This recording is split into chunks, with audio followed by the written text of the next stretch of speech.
Fala galera, Noviti da Colina aqui, sem enrolação vamos a mais notícias do Vasco, mas antes não esqueça de se inscrever e deixar seu like. Edmundo questiona a escalação do Vasco contra o Atlético PR e cobra a atitude do time. Insatisfeito com o início do Vasco da Gama no Brasileiro, o ex-atacante Edmundo voltou a criticar a equipe após mais uma derrota na competição.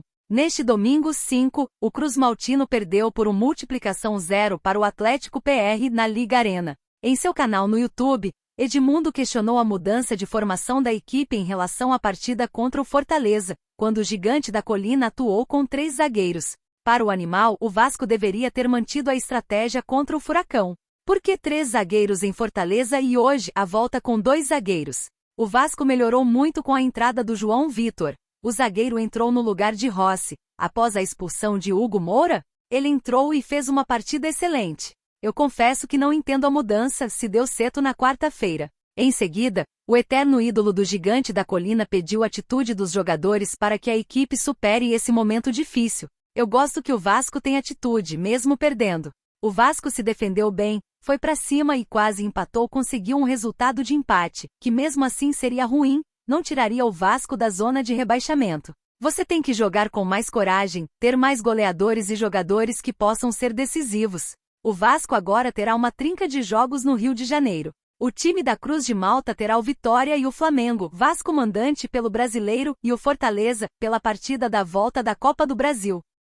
Atlético Mineiro aciona CNRD por dívida do Vasco na compra de Jair. O Atlético acionou a Câmara Nacional de Resolução de Disputas, CNRD, por valores a receber de 3 clubes com os quais negociou em um passado recente. São eles, Ceará, Fluminense e Vasco. A informação foi antecipada pelo comunicador Fred Augusto e confirmada pela reportagem de No Ataque nesta segunda-feira 6/5. Em julho de 2022, o Galo concretizou a venda do meio-campista Guilherme Castilho ao Ceará. Na época, o clube mineiro abriu os detalhes da transferência. O Vozão pagaria 9,65 milhões de reais por 65% dos direitos econômicos do atleta, com o Atlético mantendo 20% e o Mirassol conservando os outros 15%. Já em dezembro de 2022, o Galo selou as vendas de Keno e Guga ao Fluminense. Na última quarta-feira, 1/5, o tricolor das Laranjeiras divulgou em balanço financeiro o valor exato das transferências.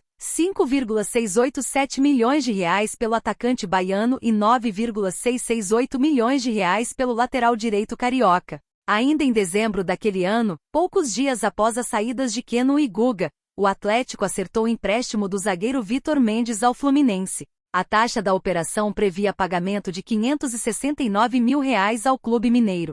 Por fim, já em janeiro de 2023, o Galo finalizou venda do volante Jair ao Vasco, por 2,5 milhões de dólares, cerca de 13,2 milhões de reais na cotação da época. No mesmo ano, o Gigante da Colina fechou o empréstimo do lateral direito Paulo Henrique junto ao Atlético, sob taxa de 500 mil reais.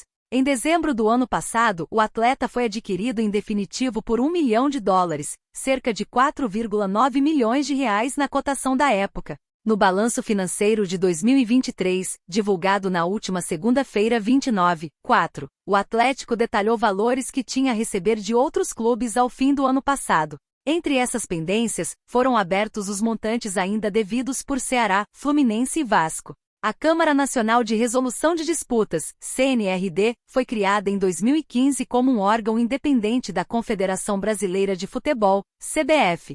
O principal objetivo da entidade é gerenciar conflitos e disputas no âmbito do futebol, uma espécie de tribunal esportivo. Villani é criticado por Edmundo após polêmica com Hugo Moura em transmissão do Vasco. A situação atual do Vasco está complicadíssima, ainda mais sem nenhum treinador contratado até aqui, mesmo que Pesolano pareça estar cada vez mais perto, restando detalhes da negociação. No último jogo, o Cruz Maltino viajou até Curitiba para encarar o Atlético PR na Liga Arena. A questão é que os cariocas novamente foram surpreendidos e seguem dentro da zona de rebaixamento no Brasileirão. Pouco antes do adversário abrir o placar, Hugo Moura, escalado como titular, acabou tomando uma decisão complicada. Após errar um passe e conter o ataque do Furacão com falta, o volante foi expulso de campo. Em decorrência disso, levando em consideração que o jogador é genro de Cuca, técnico do CAP, Gustavo Villani, escalado pela Globo para a transmissão da partida, fez um comentário considerado polêmico. Eu tenho aqui um tititi. Eu não sei se eu divido com vocês. Você gosta de um bafafá? Eu não sei se. Maestro Hugo, que foi expulso, o jogador do Vasco, é noivo da filha do Cuca, iniciou. Está bom para você? Isso aí vai dar uma confusão. Uma coisa é uma coisa, outra coisa é outra coisa. Estou só contando tititi, completou o profissional, gerando bastante repercussão naquele momento. Em decorrência disso, Edmundo repudiou essa situação criada pelo comunicador e, sem citar o nome, deixou claro que considera uma covardia com o jogador vascaíno, tendo em vista a polêmica desnecessária que foi criada. Milton Neves coloca o Vasco como o primeiro rebaixado na Série A, e chance altíssima. No domingo 5, o Vasco perdeu de 1-0 para o Atlético Paranaense na Liga Arena, em Curitiba, pela 5ª rodada do Brasileirão, e aparece na 17ª colocação com 3 pontos. O time jogou com 1 a menos na maior parte do jogo por causa da expulsão de Hugo Moura. Uma situação que causou revolta dos vascaínos na partida foi a bola que tocou na mão de Kaique Rocha, do Atlético, no segundo tempo. O VAR não recomendou cartão vermelho e a CBF divulgou o áudio da decisão da arbitragem de vídeo no lance. Com o Gigante da Colina colecionando resultados ruins na Série A, o jornalista Milton Neves não acredita em uma reviravolta da equipe carioca e vê o time cruzmaltino fadado ao rebaixamento em 2024. Pelo andar da carruagem, existem apenas 3 vagas para a Série B 2025, pois uma parece já ser do monumental Vasco da Gama, de pífios resultados neste pontapé inicial do Brasileirão, disse o comunicador em sua coluna no UOL Sport. Milton Neves também expõe sua opinião sobre a empresa que adquiriu 70% das ações da SAF do clube. Sinto que a chance de um quarto descenso em 2024 é altíssima. A 777, que chegou para salvar o clube, só bagunçou ainda mais o ambiente, diz outra parte do trecho de sua coluna no UOL. No último fim de semana, a imprensa norte-americana informou que a 777 Partners sofre acusação de fraude, conforme destacou o Bolave Vasco. A empresa de Josh Vander teria dado como garantias para empréstimo ativos inexistentes. A 777 sofre muitas críticas da torcida vascaína, que questiona o planejamento feito pela SAF para o futebol em 2024. O clube carioca investiu mais de 100 milhões de reais em reforços, mas não consegue deslanchar. No Campeonato Carioca, o time vascaíno foi eliminado pelo Nova Iguaçu e começou mal o Brasileirão. Após resultados ruins, Ramon Dias deixou o Gigante da Colina, que ainda não contratou um substituto.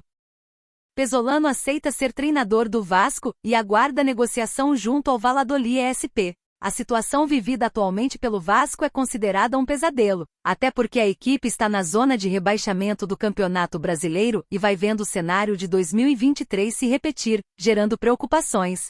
Depois da demissão anunciada de Ramon Dias, a diretoria corre contra o tempo em busca de um substituto, até porque uma reação precisa iniciar desde já, antes que seja considerado tarde demais. O nome escolhido, no entanto, parece estar perto. De acordo com a agência RTI Sport, Paulo Pesolano aceitou a possibilidade de vir ao Gigante da Colina e voltar a trabalhar no Brasil, mas deixou a negociação a cargo dos envolvidos.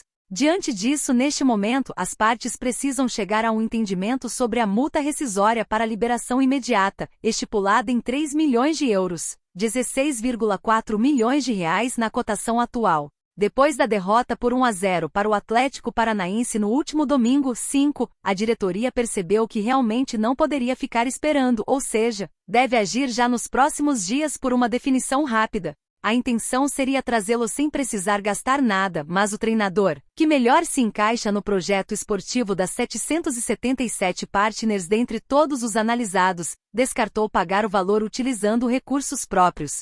Ainda segundo a fonte citada acima, o uruguaio sempre foi considerado o plano A dos dirigentes vascaínos, mas não é a única opção na lista de Pedro Martins. Diego Alonso, ex-treinador da seleção uruguaia, seria outro que agrada. Vale lembrar que Jaime Pacheco, ex-Pirantes, do Egito, Mário Silva, ex-Santa Clara, de Portugal e Ricardo Paiva, ex-Boa Vista, de Portugal, foram oferecidos e descartados, já que não aparentam ter o perfil dos cariocas. Importante destacar que alguns nomes de mais impacto, inclusive, foram tentados pelo cruzmaltino, mas existe uma dificuldade muito grande, seja financeira, como também de convencê-los a vir ao Brasil. E você, torcedor? O que acha de Pesolano no Vasco? Deixe sua opinião nos comentários.